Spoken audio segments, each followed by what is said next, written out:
pomme qui tombe déconfite. Ils ont cherché à mesurer le temps qui donne l'heure. Ils ont voulu nous offrir tous les gages du bonheur. Une lumière exemplaire qui éclaire, qui prospère et ouvre le chemin aux rêves des humains. Ils ont trouvé des leviers pour soulever le monde. Et grâce à eux, la terre a voulu jouer à la ronde. Tourner, tourner, toutes les roues de la locomotion. Et des automobiles qui se suivent au fil et défilent, puis vite filent les découvreurs. Chevauchent déjà d'autres chimères. Pour que progresse dans la sagesse notre vieille terre. Les découvreurs.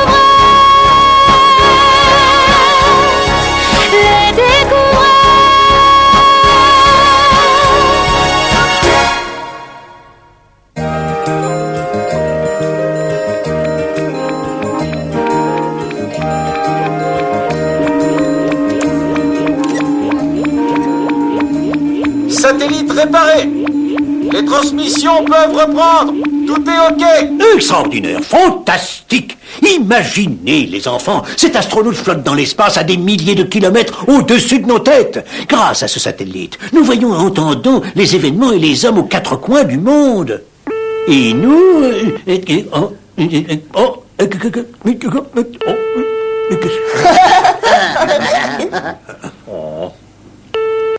Alors, oui, vous appelez de Sydney en Australie. Et vous demandez...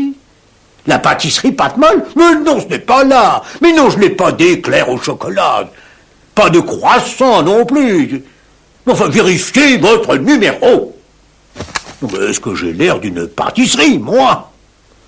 C'est tout de même extraordinaire. On m'appelle d'Australie par relais satellite. Quel progrès! Tout cela grâce aux hommes de génie qui nous ont permis de comprendre tout notre univers, de le domestiquer, de partir à la conquête de l'espace. Tout ça pour un faux numéro.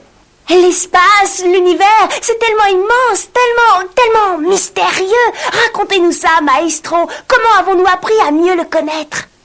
Oh oui, racontez! Vous vous souvenez de Galilée? Galilée avait démontré que la Terre, ainsi que les autres planètes, tournaient autour du Soleil. L'année même de sa mort va naître Isaac Newton, qui sera un des plus grands découvreurs de tous les temps. Mais maestro, le plus grand savant, c'est vous, vous savez tout. Oui, c'est vrai, je sais beaucoup de choses que j'ai apprises, mais qui ont été inventées par d'autres hommes au cours des siècles. Et vous verrez, c'est passionnant d'apprendre, passionnant. Mais Isaac Newton, lui, était un véritable découvreur. Et ce, dès son plus jeune âge. Mais voyez plutôt. Isaac, où es-tu, Isaac? La mère de Newton pensait qu'il deviendrait un bon fermier. Mais lui pensait à bien d'autres choses qu'à ses moutons. Le niveau s'abaisse régulièrement avec le temps. Donc on doit pouvoir mesurer ce temps. Voyons. Oh!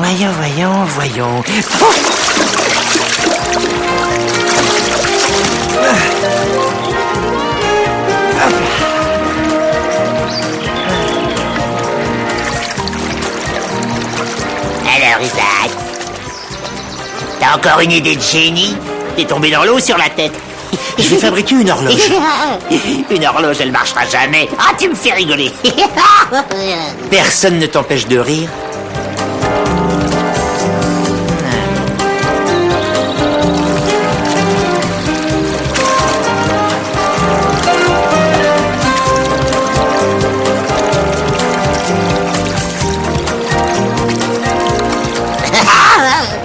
Voilà mon horloge.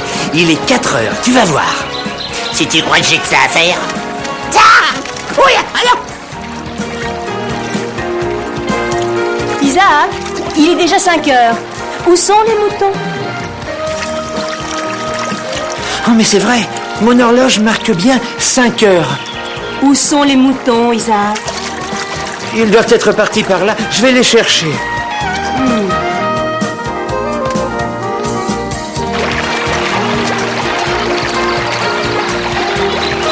La parole, c'est qu'elle marche, son horloge. C'est un garçon intelligent. Baf, j'aurais pu en faire autant. Ah, son horloge, c'est pas sorcier.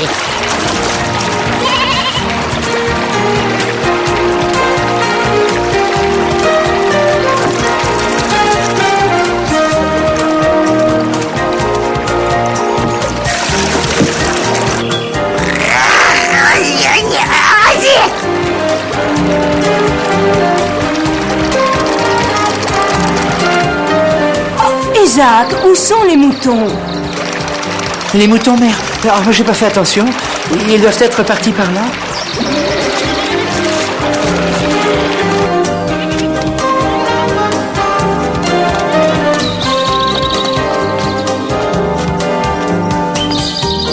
Tu veux savoir où sont les moutons? Ils sont là. Là où se trouve ce cerf-volant. Isaac? Isaac?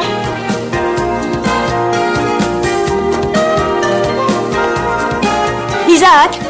Est-ce que tu peux me porter ce sac au marché? Tu feras attention, il est lourd.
Alors, voyons si tout le monde a suivi.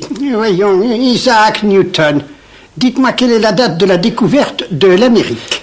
Oh, je suis pas sûr, monsieur. 1492, monsieur. Bien. Quant à vous, Newton, vous feriez bien d'apprendre vos leçons plutôt que de rêvasser sous votre banc. Attends, tu vas voir.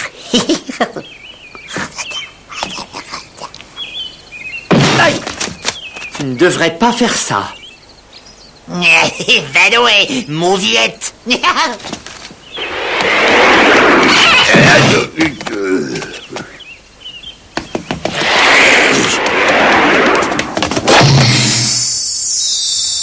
Il est petit, Newton, mais il sait se défendre. Ils viennent d'apprendre que la violence du choc est proportionnelle à la masse des corps et à leur vitesse au moment de la collision. Il a sûrement raison. Quel est le théorème de Pythagore? Isaac Newton? Le carré de l'hypoténuse est égal à la somme des carrés des deux autres côtés, monsieur. Jim Crawls. A plus B au carré égale? Isaac Newton? A2 plus B2 plus 2AB. Voilà. Monsieur Isaac Newton, vous êtes accepté au Trinity College à Cambridge. C'est un honneur rare pour un enfant de fermier, mais vous devrez travailler pour gagner votre vie. Oh, bien sûr.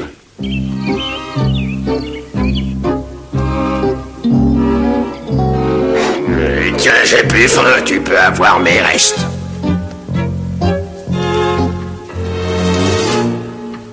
Bravo, monsieur Newton. Vous êtes un excellent mathématicien.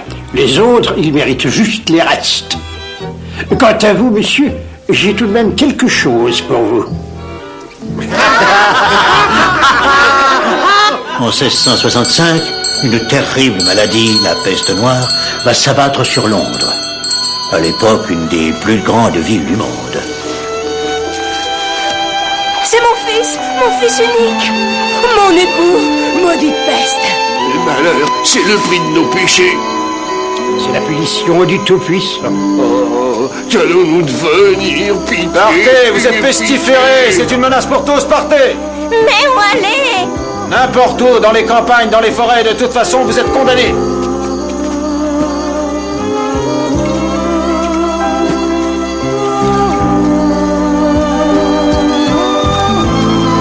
Mes amis, le danger de la peste est trop grave. Trinity College va fermer jusqu'à ce que l'épidémie soit vaincue. Prions le Seigneur. Où vas-tu aller, Isaac? Au Loustorp, dans la ferme de ma mère. Viens donc dans notre château, nous avons beaucoup de place. On s'amusera. Non, non, merci. Je préfère aller chez moi. J'ai quelques idées auxquelles je veux réfléchir tranquillement. La grande peste va faire cette année-là 70 000 victimes dans la seule ville de Londres.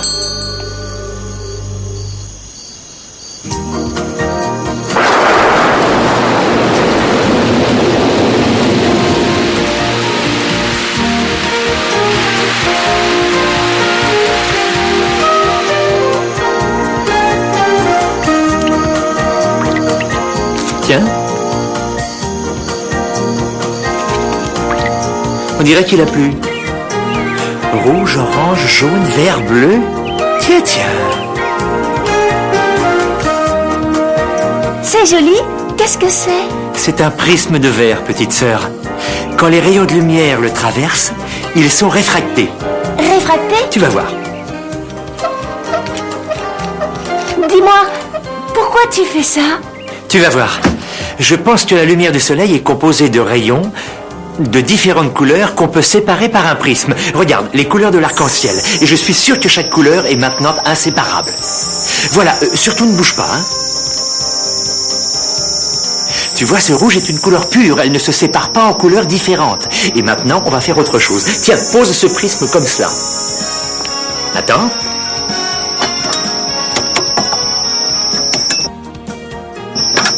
Maintenant, si je réunis ces couleurs, je devrais à nouveau avoir une lumière blanche. C'est bien ça! Oh! Mon Dieu, mais qu'as-tu donc, Isaac? Tu es malade? Pourquoi dis-tu cela, mère? Mais regarde-toi! Oh! C'est la lumière blanche qui se sépare en lumière de couleur. Mon Dieu, Isaac, tu n'en feras jamais d'autres.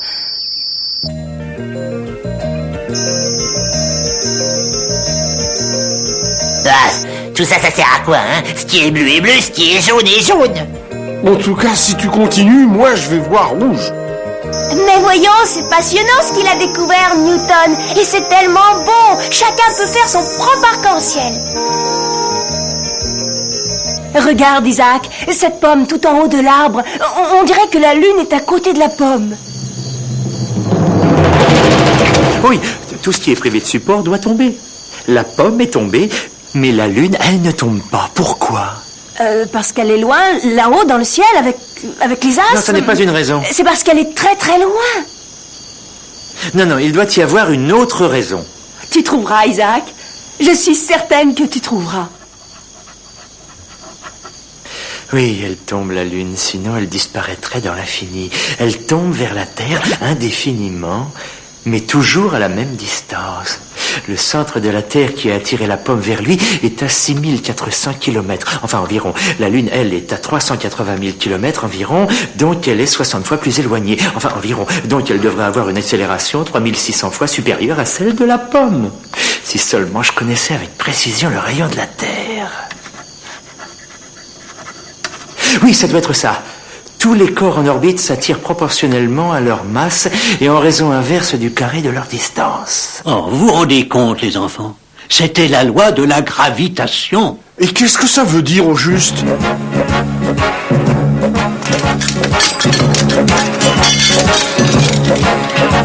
Comme vous le voyez, c'est un aimant et il attire le fer. Regardez. Maintenant, vous voyez, l'aimant n'attire pas les clous. Pouvez-vous me dire pourquoi, mes enfants? Parce qu'il est trop loin? Exactement. Maintenant, je vais l'approcher. La gravitation, c'est un peu comme les clous et l'aimant. Plus grande est la distance qui sépare les clous de l'aimant, moins grande est l'attraction que ce dernier exerce sur eux. Est-ce clair? Mais pourquoi la Lune ne tombe pas sur la Terre? La Terre est beaucoup, beaucoup plus grosse. Donc l'attraction qu'elle exerce sur la Lune doit être très forte. C'est une excellente question.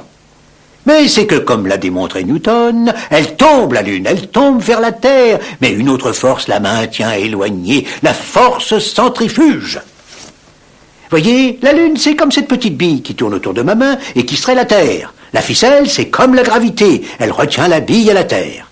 La force centrifuge du mouvement, elle pousse la bille vers l'extérieur. Les deux forces, centrifuge et gravitation, s'égalisent. Et c'est justement de cette façon que les planètes tournent autour du Soleil et la Lune autour de la Terre. Et personne avant Newton n'avait envisagé que sans la force centrifuge, la Lune tomberait sur la Terre. Alors pour ne pas tomber, la Lune, elle est suspendue à une ficelle, hein. Oui, bon, c'est malin. C'est pour aider les têtes de mules comme vous que j'utilise la ficelle.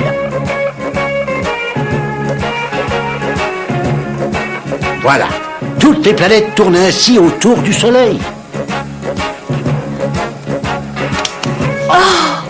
Ça marche pas, le système Newton. C'est plutôt ringard.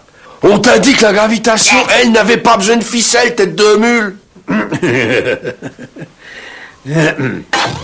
En cette même année, alors que la peste continue de faire rage, un autre malheur va s'abattre sur la ville de Londres.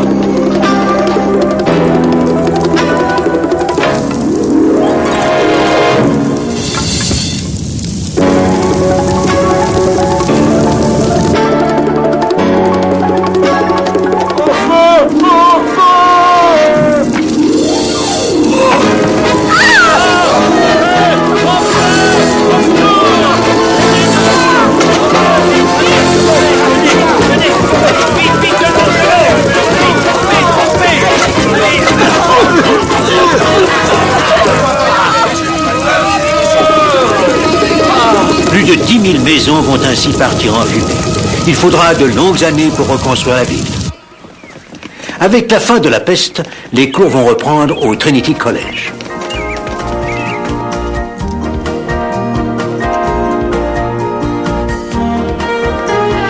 Et Newton trouvera le temps d'inventer le télescope moderne, entre mille autres choses. À 27 ans, il sera nommé professeur de mathématiques à la célèbre université de Cambridge. Il a alors déjà pratiquement fait toutes ces grandes découvertes. Je peux donc vous dire que notre Terre n'est pas une sphère parfaite, mais qu'elle est aplatie au pôle comme une mandarine. Que la Lune attire la Terre avec la même force que la Terre attire la Lune. D'ailleurs, toute force exercée par un corps sur un autre corps va entraîner de la part de ce dernier une réaction égale et opposée. Sachez que la vitesse de déplacement d'un corps... C'est exactement le principe qui sera mis en application pour les avions à réaction quelques siècles plus tard. Mais oui, est proportionnelle à la force qui lui a été imprimée au départ. Et une balle lancée pourrait rouler sans fin s'il n'y avait pas de frottement pour la freiner. Et je suis sûr que si un canon assez puissant pouvait lancer un corps dans l'espace à une certaine hauteur et à une certaine vitesse, ce corps ne retomberait pas et resterait en orbite comme la Lune. voilà, vous avez entendu. Voilà énoncé la théorie de mise en orbite d'un satellite. Avec 3 siècles d'avance, ce n'est pas formidable, ça? Sur la Lune, un homme se sent léger, si léger qu'il pourrait presque voler.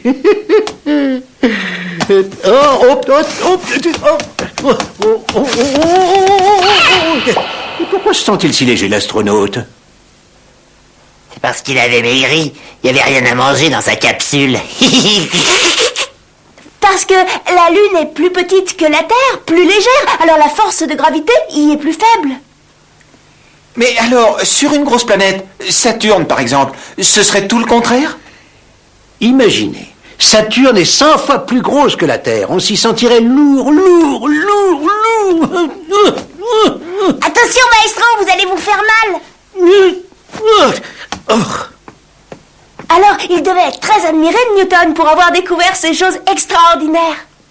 Eh bien, pas tellement. Et justement, vous pouvez remarquer que pratiquement pas un de nos grands découvreurs n'a été accepté par son époque, sans avoir eu à subir des critiques. Pour l'instant, le jeune Newton garde pour lui le résultat de ses travaux. Maître, ces quelques feuillets contiennent des monuments de savoir. Vous devez absolument publier tout cela. Vous êtes jeune, enthousiaste, monsieur Halley. C'est bien. Mais moi, je ne suis sûr de rien. Mes calculs sont approximatifs, et sans la connaissance du rayon exact de la Terre, rien n'est sûr, rien n'est précis. Grand Dieu, une comète! Allons, monsieur Halley, il ne faut pas prendre pour comète des canards sauvages. Mais je vous assure, sir. Ce n'est tout de même pas un blanc-bec d'astronome comme vous qui va pouvoir découvrir une comète. Oh ben ça, c'est bel et bien une comète avec sa traînée de poussière brûlante.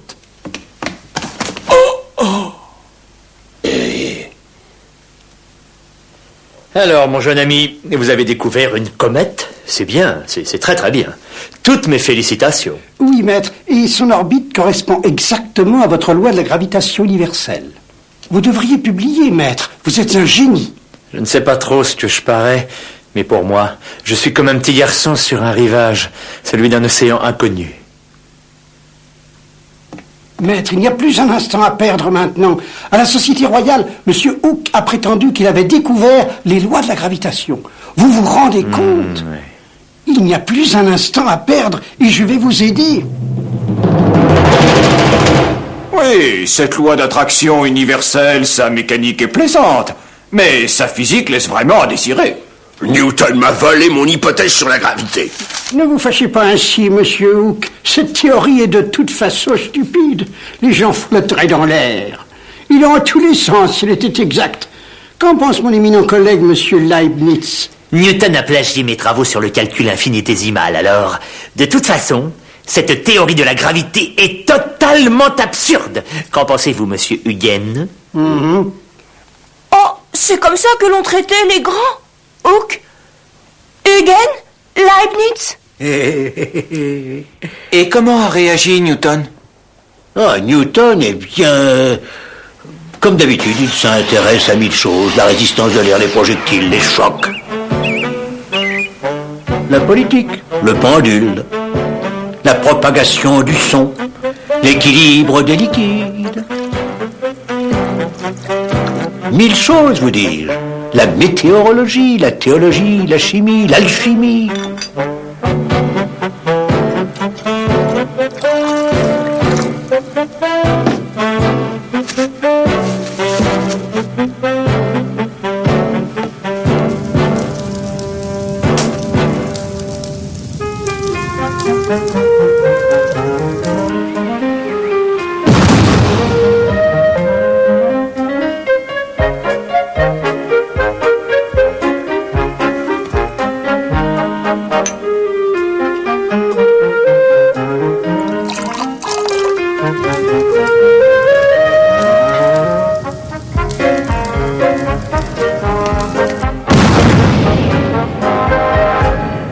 Eh oui, il s'intéressait beaucoup à l'alchimie. Il s'est aussi intéressé à la monnaie puisqu'il devint directeur des services de la monnaie à Londres. Et ses exploits contre les faussaires sont restés célèbres.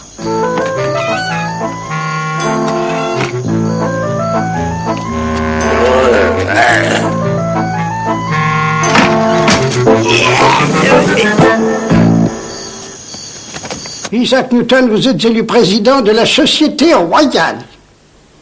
Vous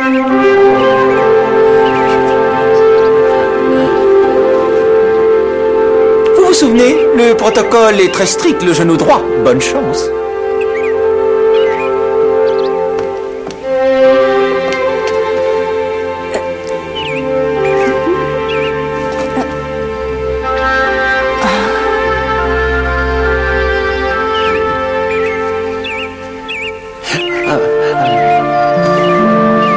Personne n'a autant apporté à la science que vous.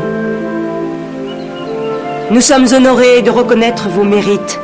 Isaac Newton, nous vous nommons chevalier de l'ordre.